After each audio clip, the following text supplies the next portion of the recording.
Good morning, boys. Till today, we learned regarding the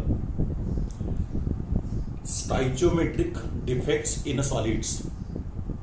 What does stoichiometric defects means? The ratio of the atoms in a molecule, if it is in a specific ratio, after the defect creation in that ratio remains same. So इसमें Frenkel defect and the stoichiometric defect, elemental stage में हमने ये vacancy defect and the interstitial defect ये देख लिए हैं. आज हम पढ़ने वाले हैं द लास्ट यूनिट है इस डिफेक्ट में. अब ये डिफेक्ट्स के बाद इलेक्ट्रिकल कंडक्टिविटी पे जाएंगे, मैग्नेटिक प्रॉपर्टी, ये 2 यूनिट और बचे हुए हैं. So it is non stoichiometric defect. What does it mean the non stoichiometric defect? Non stoichiometric defect में जो स्टाइचोमेट्री होती है किसी मॉलिक्यूल की, वो डिस्टर्ब हो जाती है. डिस्टर्ब हो जाती है इन द सेंस, मैंने यहाँ पे एक एग्जांपल लिखा हुआ है. सी NiO जो मॉलिक्यूल बन जाता है, इसमें डिफेक्ट जब क्लियर होता है तो निकेल के और ऑक्सीजन के एटम्स का जो रेशो होता है वो 0.97:1 होता है. That means the ratio doesn't remain same as it was in the crystal. After defect it changes. So the defect which disturbs the stoichiometry means the ratio of the chemical composition that the chemical में जो भी कोई atoms, molecules, ions जो भी कुछ होगा उसका ratio एक फिक्स होता है क्रिस्टल में, और वो इसमें डिस्टर्ब हो जाता है.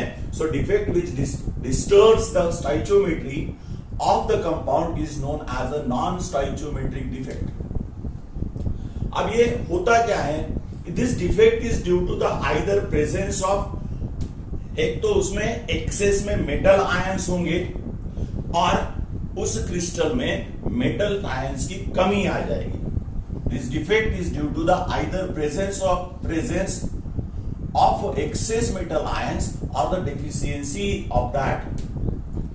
अब ये मेटल डिफेक्ट एक्सेस, जब इसमें either metal excess, metal deficiency मैंने क्या, तो आयनिक कंपाउंड्स में मेटल के कैटायंस ही होते हैं. Either the cations are missing और anions are missing. In that way the metal के आयन अगर मिस हो गए तो क्या हो जाएगा, और मेटल के एक्सेस आयंस उसमें आ जाएंगे तो क्या हो जाएगा, ये आप सोचिएगा. उसमें से उस पे से ये टाइप डिसाइड होते हैं. अब दीज आर ऑफ 2 टाइप्स से मैंने यहाँ पे पहले ही लिख के रख दिया. मैं थोड़ा सा हमारा समय बचाना चाहता हूं. सो मेटल डिफिशियंसी डिफेक्ट होता है एक, इसमें होता है metal ion is missing and the electrical charge जो होता है, जो स्टाइचोमेट्रिक रेशियो होता है उससे इलेक्ट्रिकल चार्ज जो होता है, द न्यूट्रलिटी जो होती है, इलेक्ट्रिकल न्यूट्रलिटी जो होती है मॉलिक्यूल की, वो मेंटेन होती है. जब ये डिस्टर्ब हो जाएगी तो नेचुरली इलेक्ट्रिकल न्यूट्रलिटी उसमें नहीं रहेगी. इसलिए वो जो इलेक्ट्रिकल न्यूट्रलिटी मेंटेन करने के लिए some metal ions in higher oxidation state is present. जब कोई मेटल आयन उसमें से निकल जाता है, ये एग्जांपल मेटल डेफिशिएंसी इफेक्ट का हम यहां देखने वाले. अब इसमें ये जो मेटल डिफिशियंसी डिफेक्ट है, ये किस क्रिस्टल में फॉर्म होगा? जैसे कि जो मेटल वेरिएबल वैलेंसीज बताते हैं, जैसे Fe2+ भी होता है, Fe3+ भी होता है, ऐसे जिनकी वेरिएबल वैलेंसी होती है डिफरेंट ऑक्सीडेशन स्टेट्स में जो होते हैं, उनमें ही हमको मेटल डिफिशियंसी डिफेक्ट उनकी कंपाउंड में ही दिखाई देते हैं. सो Fe2+ अगर उसमें से मिस हो गया तो कितने Fe2 आयंस मिस होने के बाद उसमें कितने Fe3+ आयंस ऐड हो जाएंगे? नेचुरली इलेक्ट्रिकल न्यूट्रलिटी मेंटेन करने के लिए उसमें से एक Fe2 आयन की वैकेंसी उसमें फॉर्म हो जाएगी. Let us consider this example here. The metal deficiency effect. This defect is possible only. देखो मैंने पहले लिख कर रखा है और मैंने बोल दिया था कि this defect is possible only when in a compound the metal which is present which shows the variable oxidation state. इसमें मैंने NiO का एग्जांपल लिया है. यहाँ पे Na2+ में भी होता है, निकेल के 2+ वैलेंसी 2 भी होती है और वैलेंसी 3 भी होती है। ये यहाँ पे एक क्रिस्टल स्ट्रक्चर मैंने यहाँ पे बता दिया है कि जिसमें निकेल 2+, ऑक्सीजन 2-, निकेल 2+, ऐसे ये सिचुएशन यहां भी निकेल का, यहां पहले निकेल 2+ है, यहां भी निकेल 2+ है, यहां भी निकेल 2+ है, पहले देखिएगा यहां पे भी 2+ है, यहां पे भी 2+ है और यहां पे भी निकेल 2+ प्रेजेंट है। अब जब इसको हीट किया जाएगा टेम्परेचर इंक्रीज करने से ये आयंस यहां से निकल जाते हैं। जैसे कि अब यहां से निकेल 2+ निकल गया, यहां से निकेल 2+ आयन निकल गया और यहां पे भी निकेल 2+ आयन निकल गया, तो इसकी इलेक्ट्रोन्यूट्रलिटी डिस्टर्ब हो चुकी है। -6 minus charges are release. So what happens, out of these 3 places which are vacated by the nickel 2+ ions, 2 ions are occupied the two vacated places and 1 remains vacant. 6 plus charges निकल चुके थे 3 Ni2+ के, 3 2+ ions के plus 6 3 molecule 3 atoms निकल जाने के बाद, 3 cation निकल जाने के बाद उसका चार्ज 6+ कम हो चुका था। अब Ni3+ के 2 आने के बाद वो चार्ज तो बराबर हो गया, लेकिन उसके वजह से एक कैटायन की वैकेंसी यहाँ पे फॉर्म हो चुकी है। अब ये वैकेंसी यहाँ क्रिएट हो जाने के बाद क्या होता है कि इसमें मेटल की डिफिशियंसी, कैटायन 1 निकेल का कैटायन 1 कम है यहाँ पे। अब इसका जब रेशो देखा गया, मैथमेटिकली कैलकुलेट कर लिया गया, सो ये निकेल के एटम्स इसमें 0.91% है और ऑक्सीजन 1% है। सो देखिएगा ये इसमें ये जो डिस्टरबेंस आ गया है उसके वजह से यहाँ पे मेटल डिफिशियंसी आ चुकी है। अब इसके बाद आता है मेटल एक्सेस डिफेक्ट। अब मेटल एक्सेस डिफेक्ट में क्या हो जाएगा, मेटल एक्सेस डिफेक्ट में एक तो अनायन मिस हो जाएगा तो कैटायन एक्सेस हो जाएगा। अगर किसी क्रिस्टल में कैटायन, मेटल कैटायन अगर इंटरस्टिशियल प्लेसेस में आ चुका है तो इंटरस्टिशियल प्लेस में आने के बाद उसका रेशो डिस्टर्ब हो जाएगा। इसमें 2 प्रकार के एग्जांपल्स लिए गए हैं स्टेट बोर्ड में। एक है metal ion, metal access defect. इसमें पहला डिफेक्ट लिया गया है वो है न्यूट्रल एटम और द आयन, एक्स्ट्रा आयन और the neutral atom occupies the interstitial space.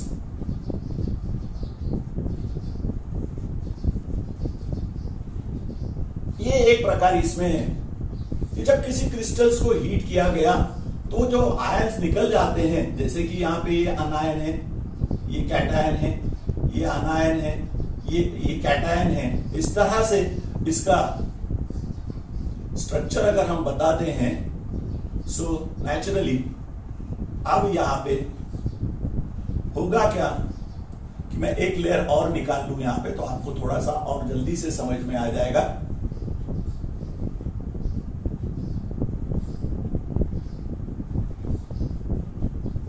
अनायन cation इसमें सीक्वेंस से अरेंज हो जाते हैं। अब होता क्या है कि एक्स्ट्रा ये जो इंटरस्टिशियल प्लेसेस है इसमें जिंक के बारे में ये हमें दिखाई देता है कि zinc cation occupies the interstitial space. Cation at extra cation है, ये extra cation at interstitial space.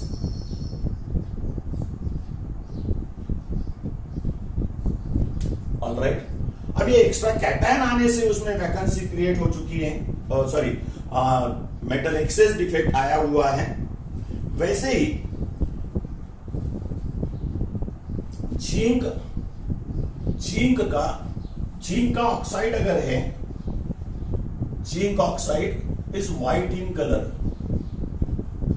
When it is heated on heating it gives zinc cations 2 plus half O2 plus 2 electrons. इसी डायग्राम में मैं समझा देता हूं। अब होगा क्या, ये ऑक्सीजन तो यहां से निकल जाएगा, यहां ऑक्सीजन तो यहां से निकल जाएगा, it wash out from the crystal. उसके बाद होगा क्या कि ये जो जिंक आयन बन चुका है, जिंक ऑक्साइड को हमने हीट करने के बाद इसका कलर बदल जाएगा, ये कलर बन जाएगा इसका येलो। अब ये जिंक कैटायन जो होगा ये तो कहीं बाहर नहीं जाएगा, ऑक्सीजन हो जाएगा, निकल जाएगा, ये इंटरस्टिशियल प्लेस में और जिंक कैटायंस यहां पे आ जाएगा, और 2 इलेक्ट्रॉन जो निकल चुके हैं, that 2 electrons will occupy the places in the crystal that is somewhere else.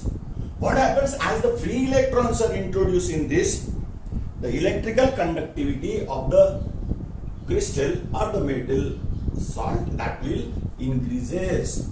So metal की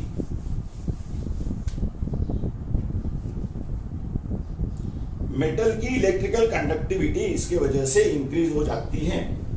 दूसरा प्रकार इसमें दिया है बाय क्रिएटिंग द अनायन वैकेंसी।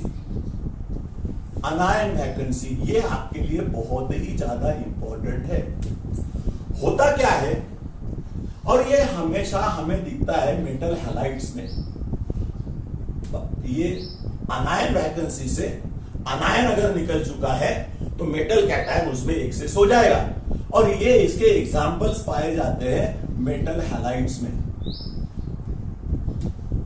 अगर NaCl का मेटल क्रिस्टल है, अगर हम इसको हीट करते हैं, so after heating what happens,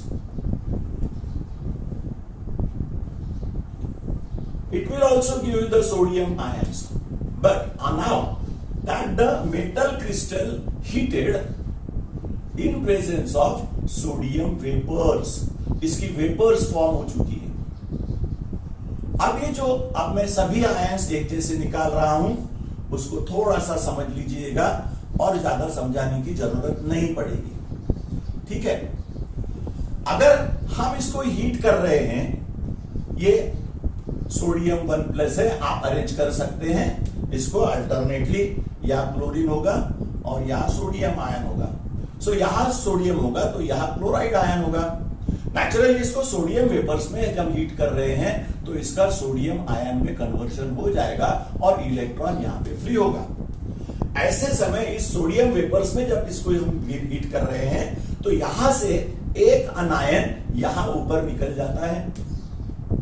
ये ऊपर निकल जाने के बाद यहां फिर ये दोनों मिलके NaCl बनाते हैं, और NaCl बनाने के बाद ये जो वैकेंसी फॉर्म होती है जिसको हम अनायनिक वैकेंसी कहेंगे, अनायन यहां से निकल गया है, और अनायनिक वैकेंसी यहां फॉर्म होने के बाद क्या होता है कि ये जो इलेक्ट्रॉन यहां बचा हुआ है दैट विल एंटर हियर, और यहां इस वैकेंट प्लेस पे इलेक्ट्रॉन आता है।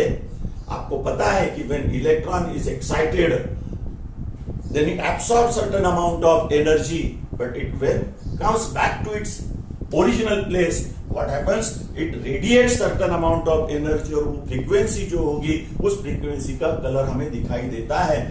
और यहाँ पे हमें ये सोडियम वेपर्स में अगर हीट करते हैं तो सोडियम क्लोराइड का क्रिस्टल हमें येलो दिखाई देता है।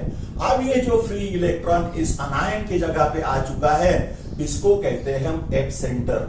ये होता है आपका एप सेंटर, फॉर्मिंजेड सेंटर मतलब कलर सेंटर। इसके वजह से इस क्रिस्टल का कलर डिसाइड होता है। अगर इसमें LiCl लिथियम क्लोराइड अगर होगा और उस क्रिस्टल को लिथियम क्लोराइड के क्रिस्टल को लिथियम वेपर्स में अगर हम हीट करते हैं तो हमें वो भी व्हाइट कलर का होता है, वो हमें पिंक कलर का दिखाई देगा। ऐसे ही पोटेशियम क्लोराइड का अगर क्रिस्टल हम पोटेशियम के वेपर्स में हीट करते हैं तो वो भी व्हाइट कलर का crystal, after heating it becomes the violet in colour, and these are the types of vacancies. So फॉर्मी सेंटर पे आपको इसमें सबसे ज्यादा ध्यान देना है। Forby center is important for you, and more questions in examination is asked upon the Forby center. अब बचा हुआ जो यूनिट होगा तो उसमें ये रेशो जो है, तो इसमें हमें ये कैलकुलेट करके बताना है कि Ni3+ के आयंस कितने होंगे, Ni2+ के आयंस उस क्रिस्टल स्ट्रक्चर में कितने होंगे जब यहाँ पे मेटल डिफिशियंसी डिफेक्ट फॉर्म हो जाता है। इसको पढ़ने के बाद इसके एक न्यूमेरिकल ले लूंगा और उसी वीडियो में हम इलेक्ट्रिकल प्रॉपर्टीज की, मेटल के इलेक्ट्रिकल प्रॉपर्टीज का डिस्कशन कंटिन्यू करेंगे। So please watch the video, और जहां थोड़ा सा समझ में नहीं आता है पॉज कीजिए, पॉज करने के बाद फिर से उसको रिपीट कर लीजिए या उसको पढ़ लीजिए एक बार, और फिर मैटर को ठीक से लर्न कीजिए। क्योंकि होता क्या है कि इसमें बहुत सारे ट्विस्ट्स हैं। सो वैकेंसी कैसे क्रिएट होती है, कब क्रिएट होती है, कलर क्यों बताता है, कितने टाइप की होती है, नॉन स्टाइचोमेट्री क्या होता है, ऐसे छोटे छोटे क्वेश्चंस इसमें आते हैं। नीट में इसका क्वेश्चन हमेशा पूछा गया है। ये जब यहाँ पे एक्सेस हो जाएगा तो मेटल और कैटायन एक्सेस हो जाएगा तो उसका रेशो क्या बनेगा। सो कैटायन का रेशो, अगर कैटायन है तो कैटायन का रेशो, कैटायन एंड आनायन, कैटायन का रेशो 1+x हो जाएगा तो इसका 1 होगा। सो एक्सेस में आ जाएगा ये। सो इस तरह से उसके मॉलिक्यूलर फॉर्मूला बनते हैं, रेशो बनता है, और इसका भी कैलकुलेशन आपको करना पड़ सकता है। So thank you very much for watching. Subscribe my channel and tell your friends. Thank you.